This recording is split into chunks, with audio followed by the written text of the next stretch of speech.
strategi bersaing, hambatan masuk, dan hambatan keluar industri.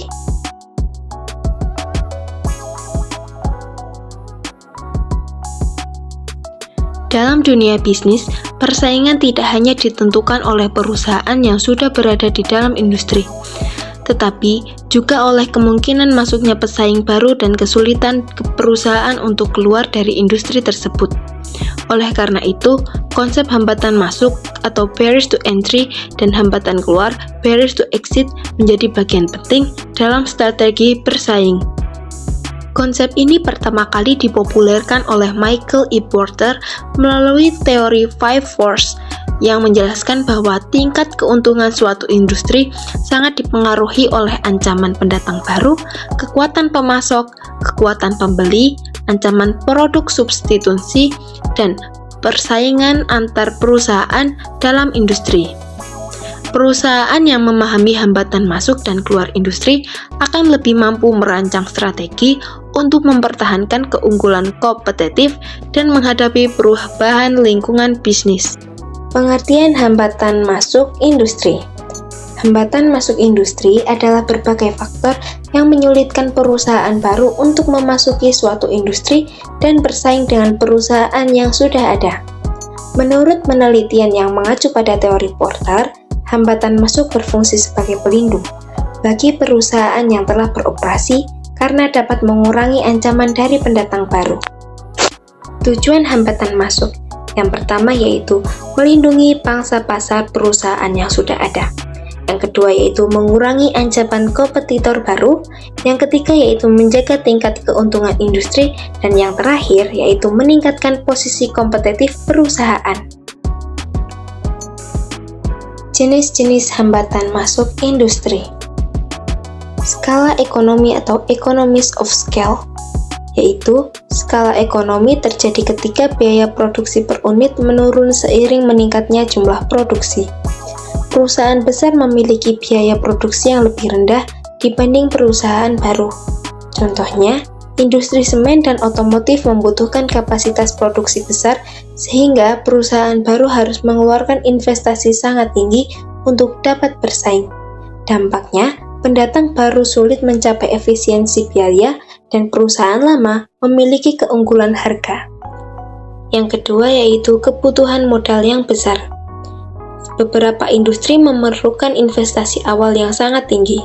Contohnya, perusahaan baru harus menyediakan modal untuk pabrik, teknologi, SDM, distribusi, dan promosi.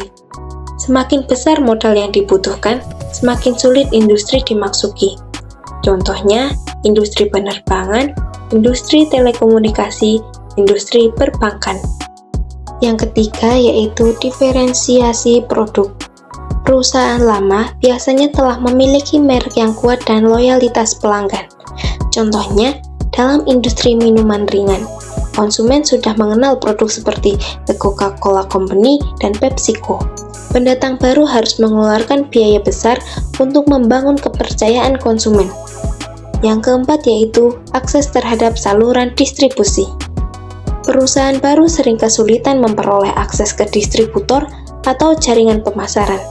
Contohnya, produk baru mungkin sulit masuk ke supermarket karena rak sudah dipenuhi merek yang sudah terkenal. Yang kelima yaitu teknologi hak peran. Perusahaan yang memiliki teknologi eksklusif atau hak paten memperoleh perlindungan dari pesaing baru. Contohnya, perusahaan farmasi sering memegang hak paten obat selama bertahun-tahun, sehingga perusahaan lain tidak dapat memproduksi obat yang sama. Yang keenam yaitu regulasi pemerintah. Pemerintah dapat menciptakan hambatan masuk melalui perizinan usaha, sertifikasi, standar keamanan, pajak, dan regulasi khusus. Contohnya, industri perbankan memerlukan izin dari otoritas yang berwenang sebelum dapat beroperasi. Dampak menguntungkan hambatan masuk terhadap strategi bersaing. Mengurangi ancaman pendatang baru. Jadi, perusahaan dapat mempertahankan pangsa pasarnya lebih lama. Berikutnya yaitu menjaga profitabilitas. Persaingan menjadi lebih terkendali sehingga keuntungan dapat dipertahankan. Lalu, meningkatkan posisi tawar. Perusahaan yang kuat memiliki posisi yang lebih baik terhadap pemasok maupun pelanggan. Dampak menguntungkan hambatan masuk terhadap strategi bersaing. Mengurangi ancaman pendatang baru. Jadi, perusahaan dapat mempertahankan pangsa pasarnya lebih lama. Berikutnya yaitu menjaga profitabilitas. Persaingan menjadi lebih terkendali sehingga keuntungan dapat dipertahankan. Lalu, meningkatkan posisi tawar. Perusahaan yang kuat memiliki posisi yang lebih baik terhadap pemasok maupun pelanggan. Dampak tidak menguntungkan hambatan masuk terhadap strategi bersaing. Yang pertama yaitu mengurangi inovasi. Yang kedua, menurunkan efisiensi industri. Lalu yang ketiga, menimbulkan praktik monopoli. Pengertian hambatan keluar industri. Hambatan keluar adalah faktor-faktor yang membuat perusahaan sulit meninggalkan suatu industri meskipun mengalami kerugian. Menurut penelitian strategi bisnis, hambatan keluar seringkali menyebabkan perusahaan tetap bertahan dalam industri yang tidak lagi menguntungkan. Lalu, jenis-jenis hambatan keluar industri. Yang pertama yaitu investasi tetap yang tinggi. Perusahaan telah menginvestasikan dana besar pada aset yang sulit dijual. Contohnya, pabrik baja, mesin industri berat, dan kilang minyak. Jika perusahaan keluar, aset tersebut mungkin tidak memiliki nilai jual yang tinggi. Lalu yang kedua, biaya penutupan operasional. Keluar dari industri membutuhkan biaya yang besar, seperti pesangon karyawan, pembayaran utang, dan pembatalan kontrak. Contoh, perusahaan manufaktur besar harus membayar kompensasi kepada ribuan pekerja ketika menutup operasinya. Lalu yang ketiga, ikatan emosional dan reputasi. Manajemen sering enggan keluar dikarenakan prestise perusahaan, sejarah panjang perusahaan, serta hubungan dengan pelanggan. Kadang, keputusan bisnis tidak sepenuhnya didasarkan pada pertimbangan ekonomi. Lalu yang keempat, kewajiban sosial dan politik. Perusahaan memiliki tanggung jawab sosial terhadap masyarakat.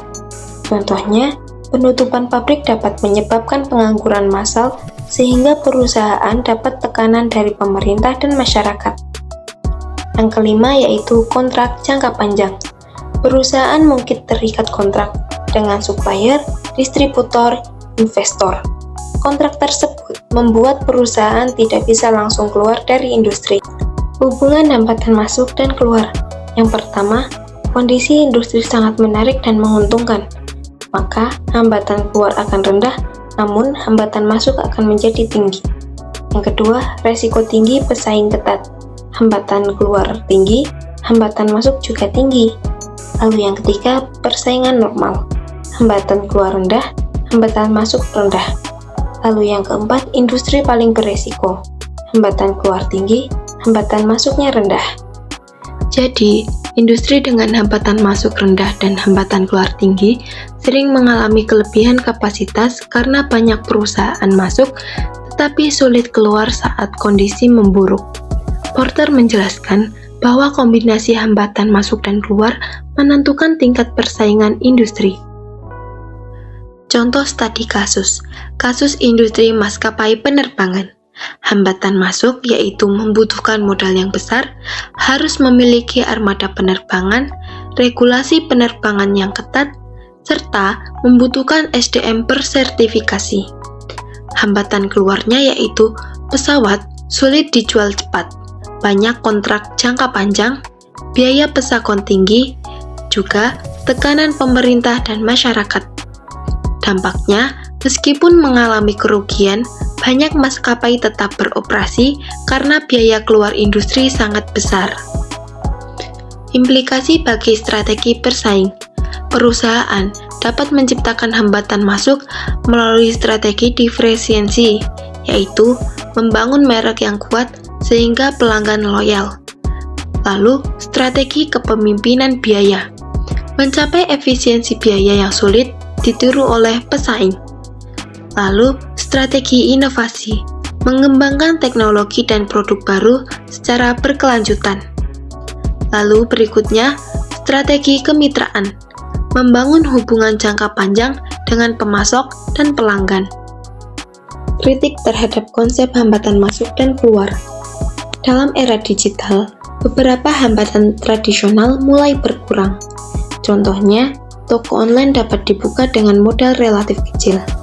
Media sosial mempermudah promosi, dan teknologi cloud mengurangi kebutuhan investasi infrastruktur. Namun demikian, muncul hambatan baru, seperti penguasaan data pelanggan, algoritma digital, network effect, dan dominasi platform digital. Kesimpulannya, hambatan masuk industri adalah faktor yang menyulitkan perusahaan baru memasuki pasar.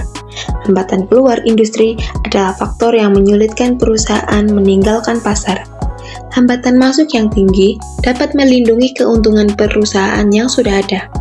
Hambatan keluar yang tinggi dapat menyebabkan perusahaan tetap bertahan meskipun merugi. Kombinasi hambatan masuk dan keluar menentukan tingkat daya suatu industri. Dalam strategi bersaing, perusahaan perlu memahami kedua konsep ini untuk membangun keunggulan kompetitif yang berkelanjutan.